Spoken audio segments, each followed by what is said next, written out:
Muy bien. Muy buenas tardes a todos. Vamos a iniciar con el módulo de este mes, que es neurorehabilitación. Pues el módulo nace a raíz de que pues ahora se creó la rotación de neurorehabilitación para poder ver la contraparte fuera del periodo agudo de la enfermedad neurológica y ver lo que pues, los pacientes tienen que vivir, adaptar y cambiar a raíz de el trasfondo de una enfermedad neurológica aguda. Entonces, vamos a hablar de los principios y las bases neurobiológicas de la neurorehabilitación, lo cual pues vamos a iniciar eh,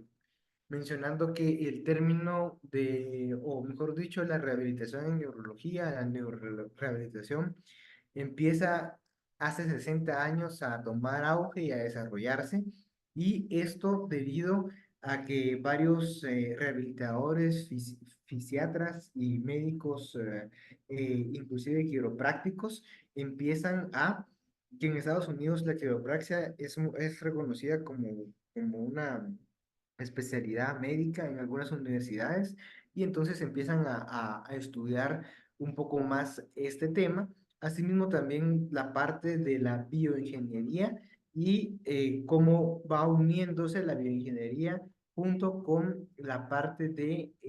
las redes neuronales para poder lograr lo que vamos a ir viendo, pues en resumen, más adelante. Y McLean fue uno de los pioneros en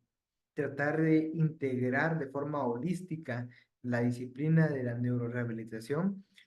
y define a la neurorehabilitación como un proceso de cambio activo por el que una persona que ha sufrido una discapacidad adquiere el conocimiento y las habilidades necesarias para una función física, psicológica, cognitiva y social óptima.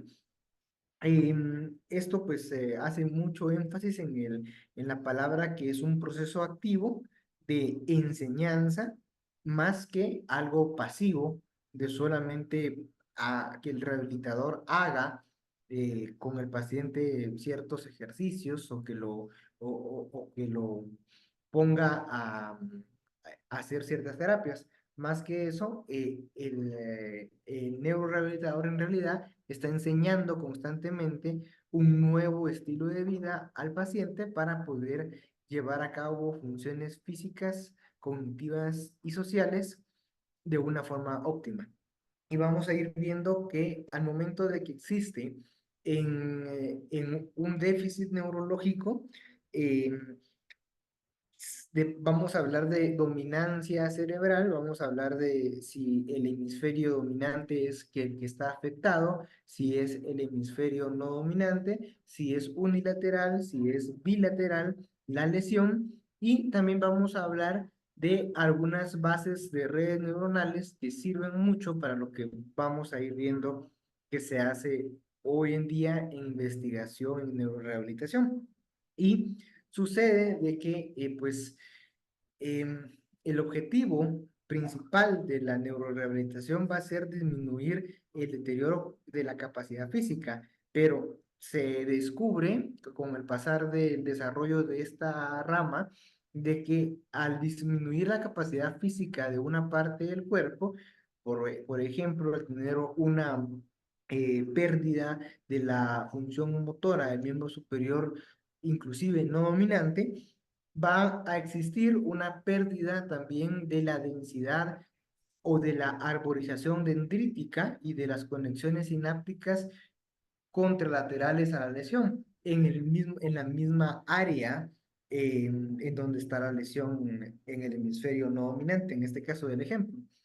Y entonces esto va a generar finalmente que exista un deterioro cognitivo y no solo físico, un deterioro cognitivo que es secundario a una injuria física inicial. Este deterioro cognitivo se va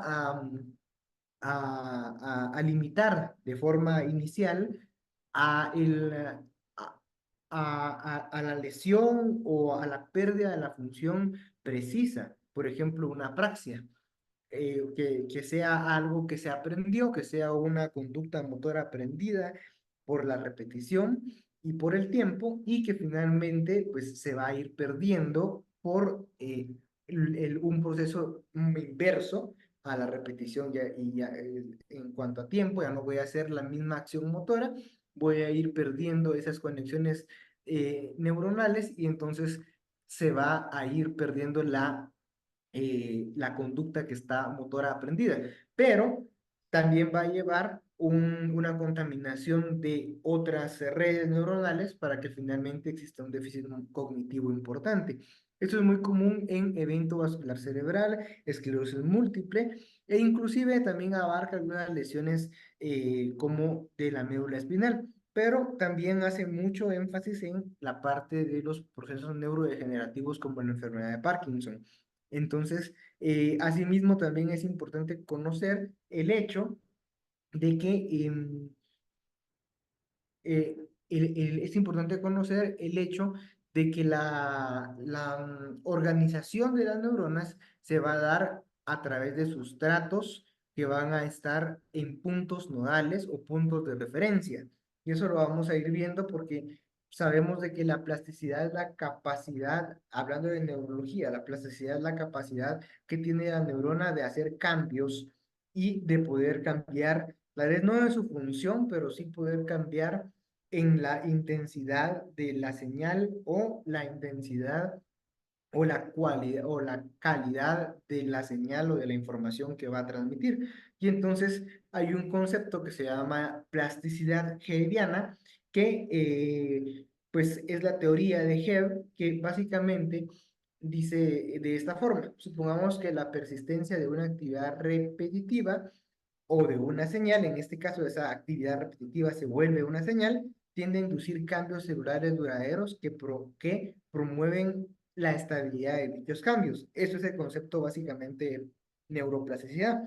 Sin embargo, cuando esa señal, que es una señal que se da en repetidas ocasiones, se va a dar sobre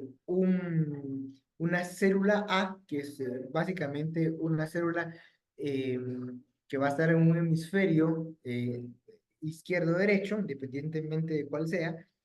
va a tener la capacidad suficiente como para excitar una célula B. Y de esta forma se va a amplificar el proceso de la excitación y la activación neuronal. Con todo esto, pues se descubre que cuando hablamos de la plasticidad hegeliana, pues no solamente involucra una célula y una célula contigua, sino que también involucran dos hemisferios cerebrales. Es decir, que si yo estimulo un hemisferio cerebral, en este caso el hemisferio no lesionado, el paciente también va a tener una estimulación por la teoría de la plasticidad hegeliana del hemisferio lesionado. Y entonces, de esta forma, las células que pueden existir o que se han salvado en el hemisferio lesionado pueden iniciar a cambiar y a tener una función, sustituir la función de las que se perdieron. Entonces, basado en esa teoría que es la neuroplasticidad hegeliana, es básicamente algo bastante importante porque a partir de acá vamos a hablar de tres conceptos, que es el conectivismo, el conexionismo y el conectoma. Cuando hablamos de esos tres conceptos, pues básicamente son tres conceptos que han sido separados por eh, tres siglos de diferencia cada uno, porque han sido conceptos que inicialmente fueron vistos desde un punto filosófico y posteriormente fueron evolucionando. Por ejemplo, en 1874, Wernicke propuso la teoría de que pues, había un conectivismo, y esto plantea la idea de que básicamente la corteza cerebral se limitaba a tener localizadas en ciertas áreas las funciones básicas que en ese momento se reconocían como funciones corticales o mentales superiores, pero que esas funciones eran solo localizables. Es mucho lo que vino a hacer perdón, lo que vino a hacer Brodmann, que Brodmann vino y pudo ir viendo las diferencias de la citoarquitectura a nivel histológico de la corteza y atribuyó a que esas diferencias tenían su traducción funcional, es decir, que por cada área que es diferente de numeración, va a tener una traducción funcional diferente. Sin embargo, eso se fue desmintiendo, o mejor dicho, fue cambiando, porque realmente eso fue lo que se descubrió de forma inicial, pero cambió, y ese cambio que tuvo fue el hecho de que ya no se limitara al concepto de que por cada área histológica o citoarquitectónica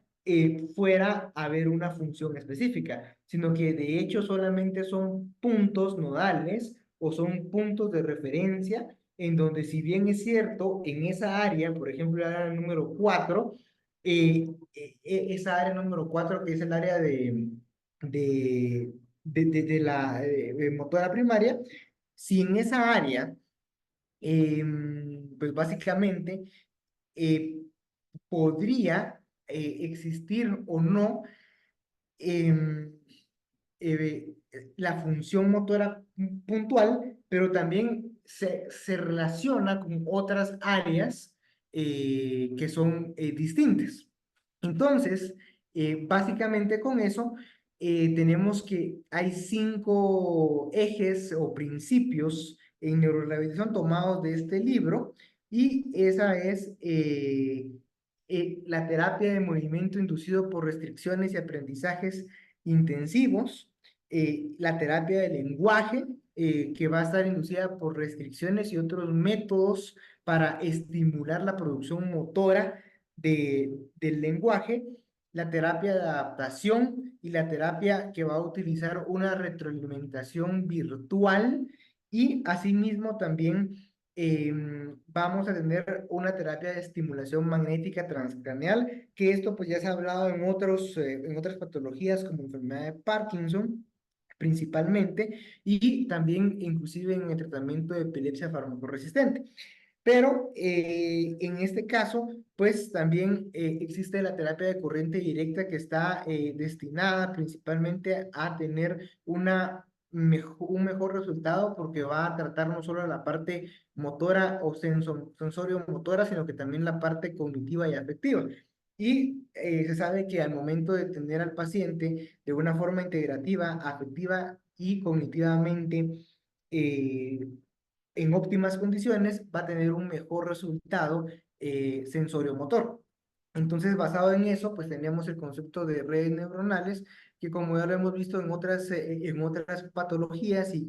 en otros temas importantes, es de que cada uno de estos puntos son los nodos, o vienen a ser, en términos tal vez en traducciones de bioingeniería, vienen a representar lo que serían las áreas de Brodmann, pero acá no funcionan tanto como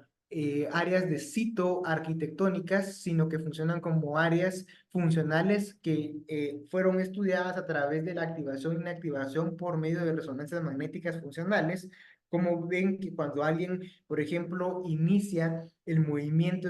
de un miembro, en este caso de una mano o de un brazo, va a activarse un área en específico y se va a desactivar otra por medio el marcaje de ciertos neurotransmisores. Y todo esto es lo que va finalmente a hacer una conexión entre los diferentes hemisferios, claramente atravesando las comisuras, dentro de eso el cuerpo calloso, que es la comisura más grande, pero también la comisura anterior, la comisura posterior, básicamente como comisuras principales, y el fornix, y que atraviesan esas comisuras y que tienen una conexión con el hemisferio contralateral. Entonces, si bien es cierto que existe una dominancia, se habla actualmente de que, por ejemplo, para el habla, en el hemisferio dominante está aproximadamente en el área de Broca, en el área de motora del lenguaje, la función en un 80% o la funcionalidad va a estar ahí ubicada en un 80%, pero en un 20-15% va a estar ubicada en el hemisferio no dominante. Entonces, ¿por qué? Porque existe esa conexión que ya sería conectividad y eso nos va a dar finalmente este mapeo cerebral que se conoce como conectoma humano o conectoma neuronal humano. Y entonces las diferentes funciones neuronales van a estar en ambos hemisferios, solamente que va a predominar entre un 85 o un 80% en el dominante y va a tener un menor porcentaje de funcionalidad en el hemisferio no dominante, pudiendo tener en cuenta que con test neurocognitivos podría determinarse que determinado hemisferio, siempre para hablar de las funciones, por ejemplo, de la expresión o el reconocimiento de rostros, más para ser específico, en el hemisferio dominante va a tener un reconocimiento de rostros para identificar a la persona, pero el hemisferio no dominante va a tener un reconocimiento de rostros de igual forma para identificar las emociones de las expresiones de los rostros. Y entonces de esta forma se van a complementar, pero para que eso se pueda complementar tiene que haber un cableado o una conexión entre ambos hemisferios. Y finalmente, pues eso es lo que va a permitir hablar de las nuevas eh, eh, de las nuevas tecnologías que vamos a ver. Entonces, básicamente tenemos eh,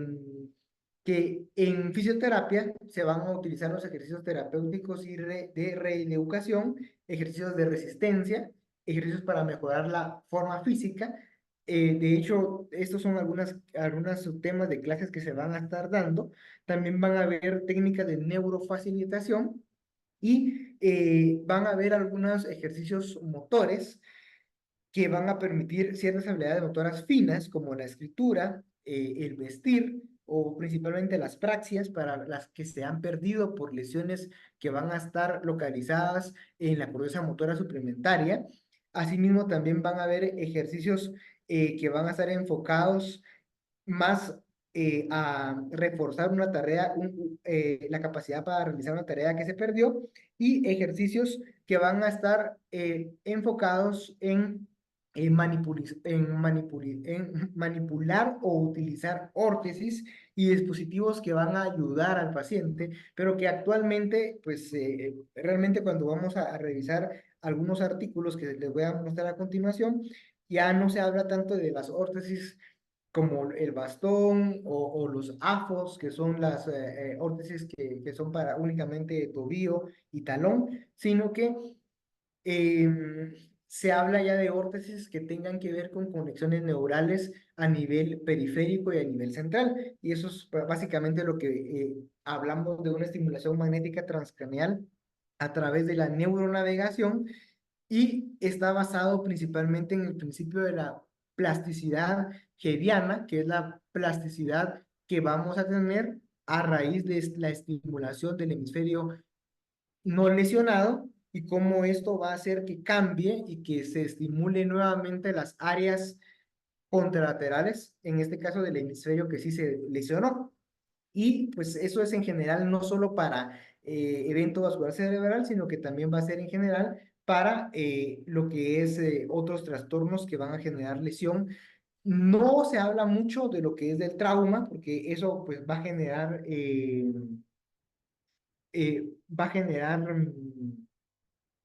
eh, no se habla mucho porque todo esto finalmente va en trauma craneoencefálico se habla de que las lesiones son difusas y que hay ruptura axonal y esa ruptura axonal básicamente pues va a provocar que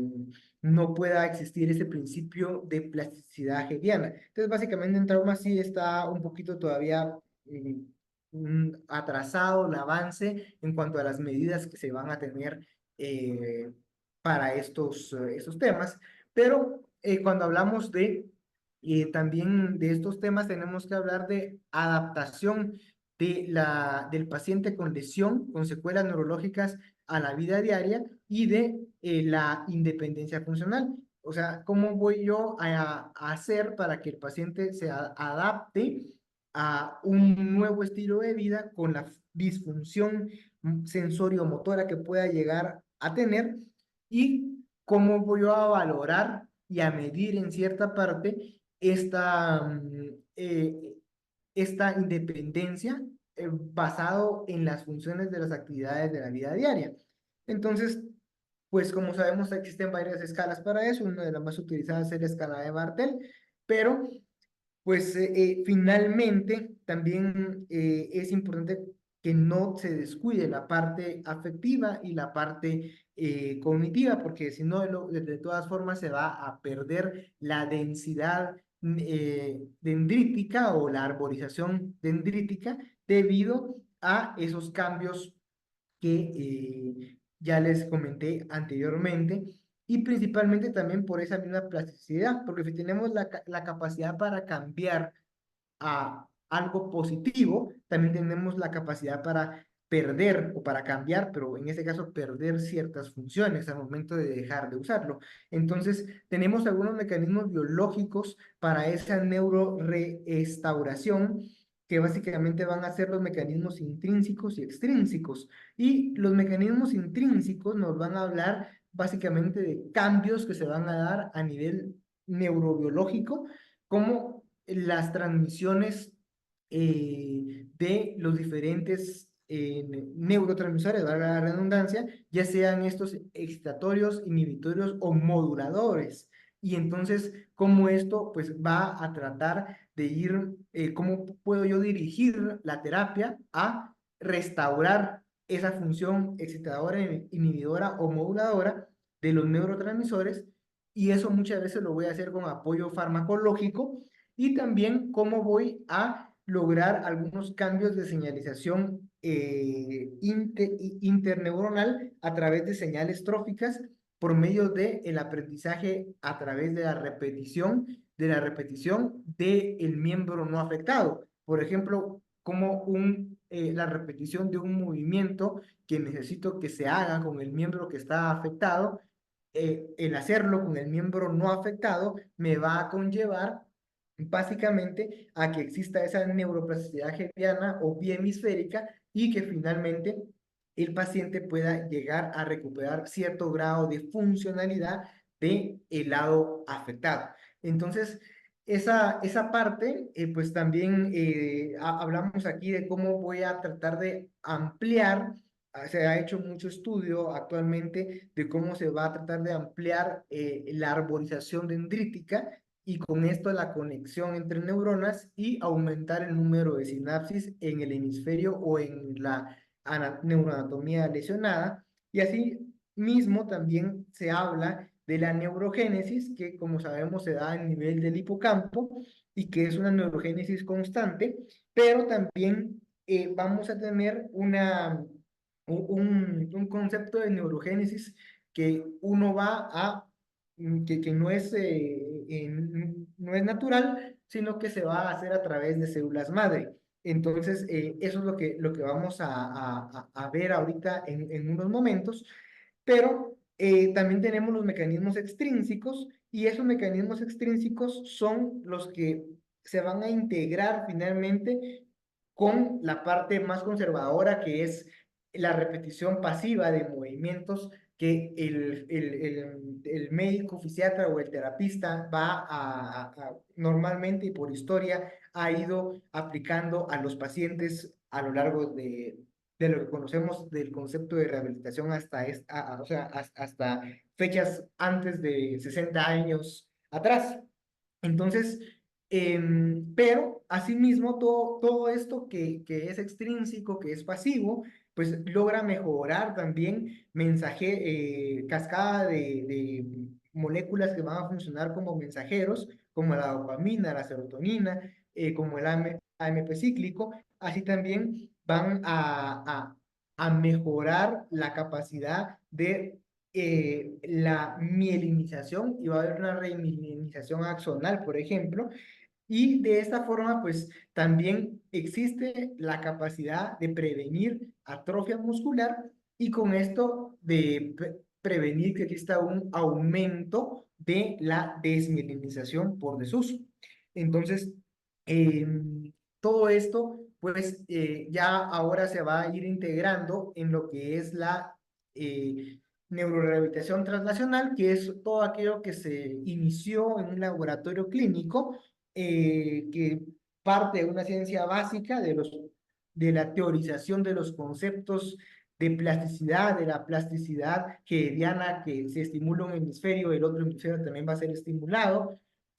Básicamente esos conceptos que fueron vistos a través de estudios de laboratorio, tanto moleculares, histológicos, como de imagen, fueron evolucionando y se pudo aplicar la bioingeniería para poder generar sistemas de realidad virtual que fueran a estimular esas áreas cognitivas con el siguiente modelo que les voy a mostrar. Entonces, esto pues es básicamente el hoy de la rehabilitación, y el hoy de la rehabilitación es principalmente el hecho de que el paciente va a ser asistido a través de un computador por inteligencia artificial para poder lograr eh, estimular el hemisferio dañado a través de la estimulación del hemisferio sano. Entonces, es muy importante en estos conceptos el hecho de que, si bien es cierto, como hablábamos, existe una dominancia, esa dominancia no necesariamente es mandatoria, porque puedo cambiar ese porcentaje del 80% de la función del hemisferio dominante y del 20% de la función del no dominante, los puedo ir cambiando conforme lo voy entrenando. Pero es importante que sí exista un grupo neuronal que esté orientado a una actividad o a una función específica para poder rehabilitar. Si se pierden ambos grupos neuronales y no tengo esas neuronas, ya no existe esa neurona con capacidad para la función motora, por ejemplo, o para la función sensorial, entonces en ese momento voy a perder toda opción de neurorehabilitación, porque no puedo generar nuevas neuronas con la misma capacidad. Entonces, esa sería una limitante importante que se fue encontrando en este camino. Y entonces, esto lo voy a explicar mejor en el siguiente esquema que viene ahorita a continuación, pero esta era uno de los modelos que les comentaba de estimulación transcraneal de corriente continua, que no solamente, o que mejor va más enfocado en la neurorehabilitación cognitiva y afectiva, para que el paciente no pierda no solamente esa función afectiva estable debido a verse comprometido, debido a tener las secuelas o a la enfermedad que subyace, sino que también debido a la misma pérdida continua y constante de neuronas que va a existir después de una lesión. Es decir, que después de una lesión, sea por neuroinflamación o sea por isquemia, infarto, generalmente esas dos zonas que se han estado estudiando, a partir de esas lesiones, va a haber una pérdida continua de neuronas, no por la lesión directa, no por el ataque directo de la autoinmunidad, no por el ataque directo de alguna inflamación por un agente infeccioso, no tampoco por la parte de un infarto cerebral, sino que porque a medida que perdí neuronas directamente, voy a perder conectividad. Y a medida que pierdo conectividad con el resto del cerebro, las neuronas que estaban conectadas a esas áreas que se perdieron van a empezar a morir y van a empezar a cambiar de función en el mejor de los casos, y en el peor de los casos van a perderse. Y por esa razón es de que estos pacientes, no solamente los principios de las afecciones cognitivas y de las afecciones afectivas no son puramente, por ejemplo, si ponemos la depresión como ejemplo, no es la depresión post-stroke por el hecho de que le dio el stroke y que ahora tengo un déficit funcional, y que eso genera un impacto psicológico, sino que por el hecho de que se están perdiendo conexiones neuronales que están muy relacionadas con todo el sistema límbico y que por esa razón estoy teniendo esa depresión post-stroke. Y entonces es ahí donde la estimulación craneal, transcraneal de corriente continua me puede llegar a servir para que esas funciones se preserven y de esa forma pueda yo tener una mejor respuesta sensoriomotora. Y como se han dado cuenta, el término sensorio-motor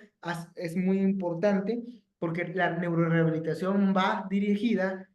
en específico a preservar la función afectiva y cognitiva para poder rehabilitar y restaurar en lo mayor posible la función sensorio-motora. Y eso pues va a funcionar de esta forma. Actualmente funciona de esta forma y es que tenemos nosotros un computador o tenemos una señal virtual que se va a convertir en una bioseñal y esa bioseñal va a entrar a través de los sentidos del paciente. En este caso hablamos de una señal visual y se va a adquirir a través de los sistemas de inteligencia, se va a adquirir la señal del cerebro del hemisferio sano. Entonces, al hablar de la adquisición del hemisferio sano, esa extracción me va a funcionar o va a servirle al computador o básicamente a la inteligencia artificial para generar una retroalimentación y una estimulación transcraneal, eléctrica y también externa, indirecta, al cerebro, a la parte o al hemisferio enfermo o lesionado. Y de esa forma empezar la estimulación para empezar a generar esa plasticidad. Y eso basado en el principio de la plasticidad hegeliana. Y entonces con esto voy a generar un círculo que es el primer círculo virtuoso inicial de la rehabilitación y posteriormente puedo tener algunos resultados. Y esos resultados van a ser los resultados de que voy a generar una retroalimentación que va a tener una traducción física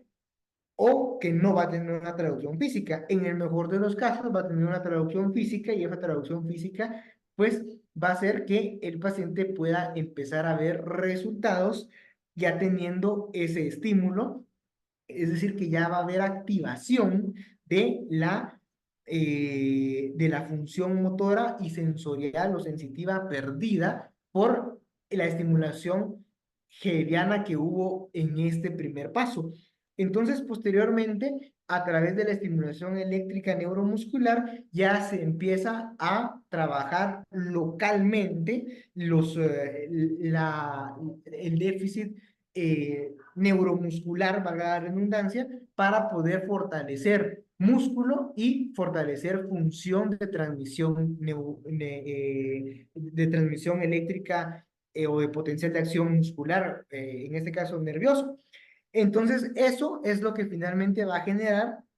que pueda darse este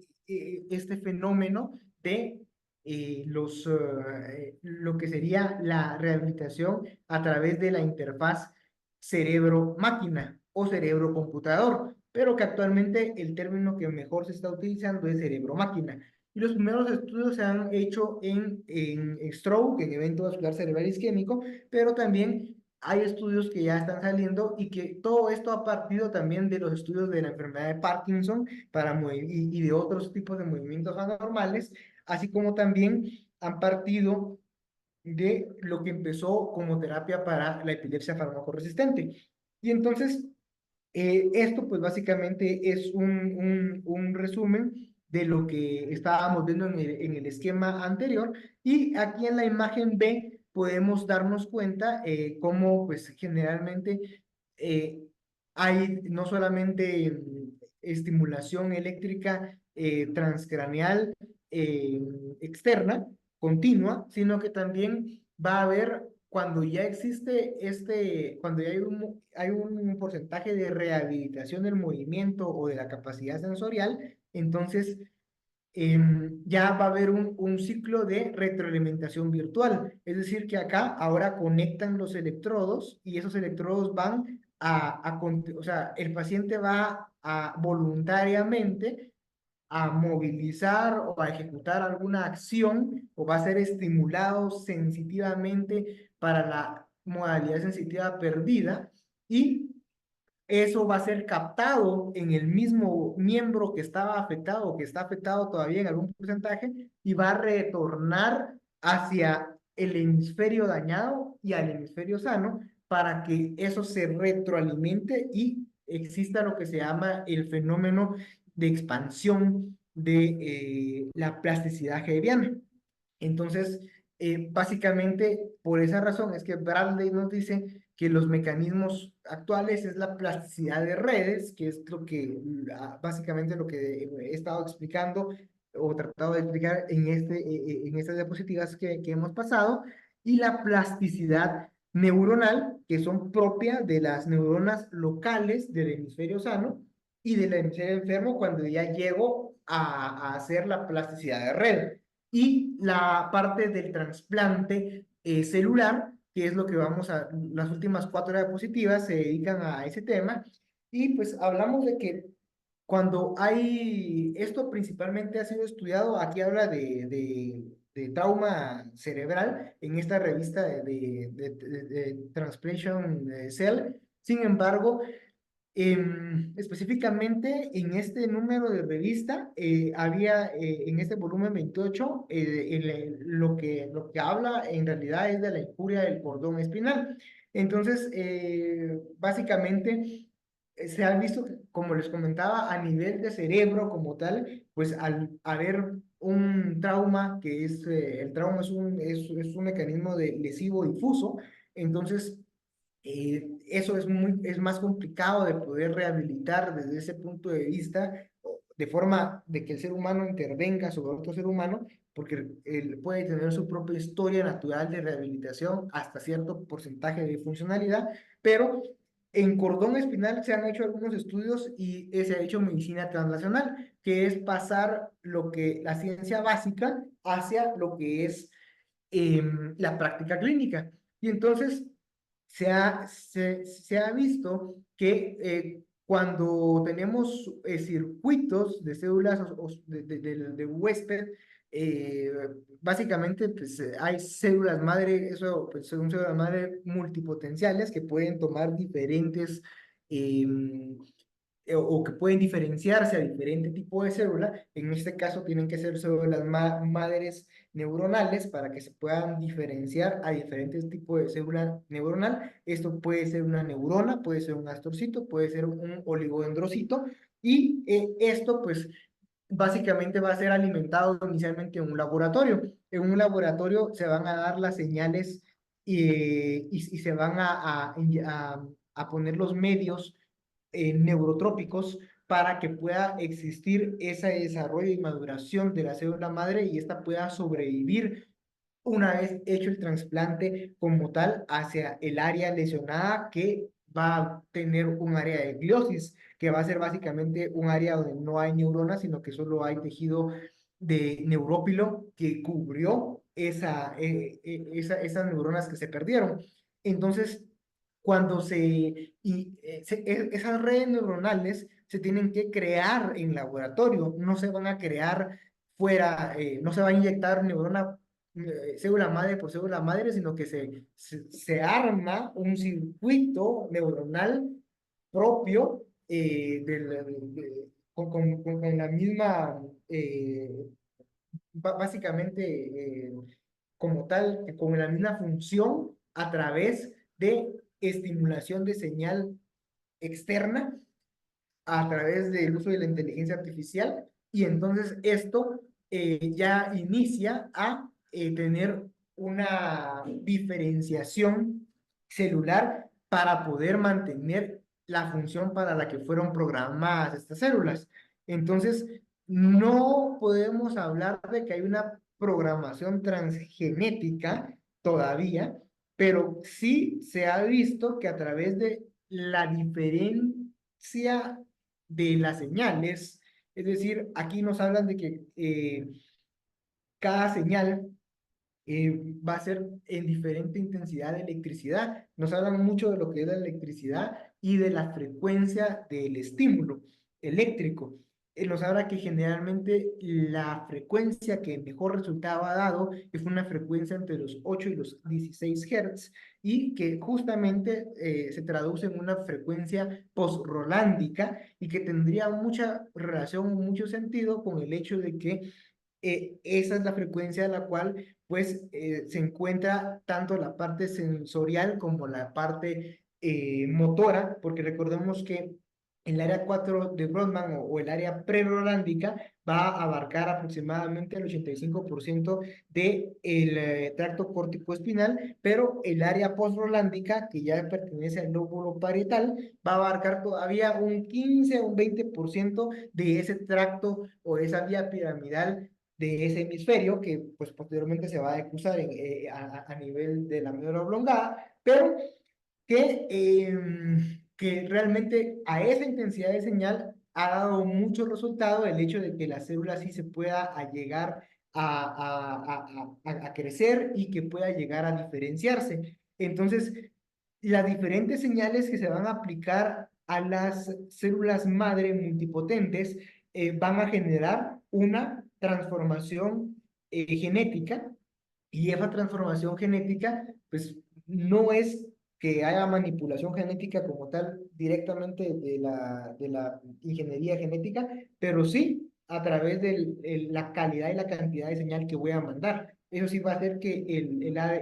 ADN como tal vaya a cambiar y eso sumado a los factores de crecimiento neural que se le van a aplicar, pues ya podría hablarse de que ya se puede crear una red neuronal con un propósito sea sensorial, sea motor, y cuando es sensorial todavía se vuelve un poco más complejo porque ese propósito va a ser un propósito, por ejemplo, sensorial y la cualidad de la modalidad sensorial que quiero reproducir. Si es táctil, si es térmica, entonces va a ser diferente. Y eso pues es lo que actualmente se ha estado estudiando y principalmente se estudia para poder tratar de rehabilitar en cuanto es trasplante de célula, pero en trauma, porque pues ya se han tenido buenos resultados, al menos en los primeros ensayos clínicos con la realidad virtual y el stroke con la realidad virtual y algunas eh, enfermedades neuroinflamatorias como la esclerosis múltiple y aparte de eso, pues también aquí pues hay una clase específica para eso donde se habla de el ejercicio físico, porque ese es otro tema o es otra parte de cómo la neurorehabilitación va a generar nuevas vías para que exista una mejora en la funcionalidad del paciente desde el punto de vista sensorio-motor y de equilibrio. Pero esa es una clase que también está programada dentro del mes y entonces, finalmente, todas esas herramientas que es la estimulación, que es la estimulación cerebral transcraneal indirecta, que es básicamente la captación de la señal a través de la inteligencia artificial, que es también luego ya cuando ya existe una respuesta del paciente, en este caso hablemos de la parte afectada o del grupo muscular o del grupo nervioso afectado, ya hay una estimulación neuromuscular como tal, entonces ya también a través de la bioingeniería y la robótica ya se ha logrado lo que antes pues, parecía que no era muy viable y que era la recuperación casi en la totalidad de la función neuronal perdida, pues ahora ya se ha logrado esa parte. Y también aquí hace mención a esto de robot, porque la robótica, en realidad lo otro que se está abordando ahorita y que no lo mencionaba todavía Bradley en su octava edición, es que ahora pues está haciendo la interfaz de cómo controlar a través del mismo aprendizaje, del mismo circuito que vimos en el esquema, están tratando de controlar las órtesis de los brazos, de las piernas, para que funcione tanto en modalidad motora como sensitiva. Y ya aquí ya tendríamos que hablar de otras cuestiones de neurociencia, como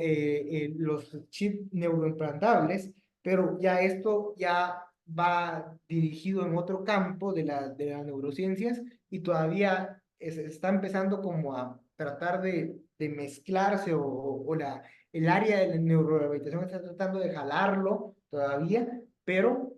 en realidad solamente son estudios porque solo se mencionan en algunos artículos muy puntualmente que se está tratando de hacer esos enlaces hombre-máquina, no solo con la estimulación y la rehabilitación como lo vimos en el circuito, que me pareció bastante interesante ese circuito,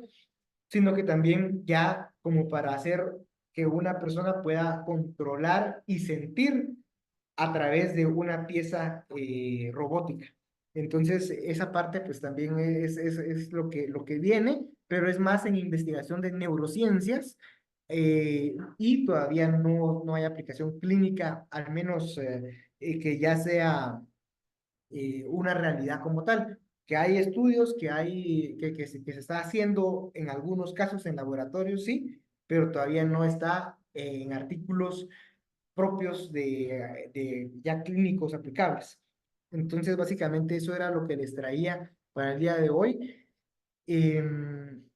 Y quedo pendiente de los comentarios. Muchas gracias.